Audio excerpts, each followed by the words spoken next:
7 sebab mengapa musibah datang bertubi-tubi. Yang pertama, karena banyaknya maksiat. Surah Yasin ayat 19 yang kita baca setiap hari. Kemalangan-kemalangan terjadi, musibah-musibah terjadi, malapetaka terjadi karena dosa keterlaluan kalian kepada Allah. Yang kedua, karena banyaknya orang berbuat zalim. Dengarkan surah Qasas ayat 59.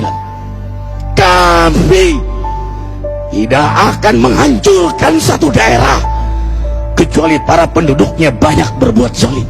Anak durhaka pada orang tua, istri yang berani kepada suaminya, perampok, pembunuhan di mana-mana. Ini mengundang bala bencana. Yang ketiga, mengundang bala bencana karena kelakuan tangan-tangan manusia. Rum 41. Telah tampak kerusakan di daratan dan lautan karena tangan-tangan jahil manusia, agar mereka merasakan akibat perbuatan mereka. Sebagian mereka merasakan akibat perbuatan mereka, agar mereka kembali kepada Allah. Yang keempat, bencana terjadi karena para tokoh melakukan kemaksiatan dan kezaliman.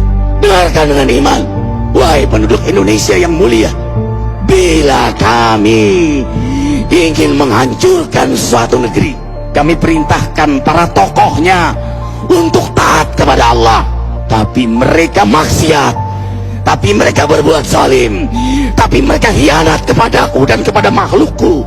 Fahaqa alaihil qaul, maka haklah untuk mereka datang bala bencana seperti kaum Ad, kaum Samud, kaum Lut, kaum Nuh. Kami hancurkan sehancur-hancurnya. Siapa tokoh itu? Para pemimpin kita yang sumpah Al-Quran di kepalanya, demi Allah tidak korupsi. Lalu korupsi. Siapa lagi? Hartawan, orang-orang kaya yang dengan harta berpoya-poya, sombong, maksiat dengan kekayaannya di tengah orang yang banyak menderita. Siapa lagi? Ulama yang menjual ayat-ayat Allah dengan murah. Subhanallah. Yang kelima, mengapa bala bencana terjadi? Karena orang-orang soleh, orang-orang baik diam melihat kemaksiatan dan kemungkaran. Surah Al-Anfal ayat 25. Takutlah kalian dengan musibah yang tidak hanya menimpa orang yang maksiat, orang yang berbuat zalim, tapi juga kalian orang-orang soleh. Maka masa bodoh dengan kemaksiatan bukanlah sikap seorang mukmin. Amar ma'ruf nahi mungkar adalah amal cerdas. Yang keenam, justru karena rahmat Allah, karena peringatan yang Allah hadirkan agar hadir mahkamah kesadaran kita. Ikhwah, dengarkan dengan iman surah Al-Baqarah ayat 155, 156, 157. Kami pasti uji kalian dengan sesuatu yang buat kalian takut lapar, takut miskin, takut kematian. Tapi kabarkan berita gembira bagi hamba Allah yang sabar dari semua ujiannya, yang mereka berkata, sesungguhnya kami milik Allah dan sungguhnya kami akan kembali kepada Allah. Yang terakhir, yang ketujuh, ada yang nanya, bagaimana yang maksiat yang selamat? Tenang-tenang saja. Yang berbuat zalim malah sukses. Di mana keadilannya? Allah Maha Adil. Dengarkan surah Hud ayat 15-16.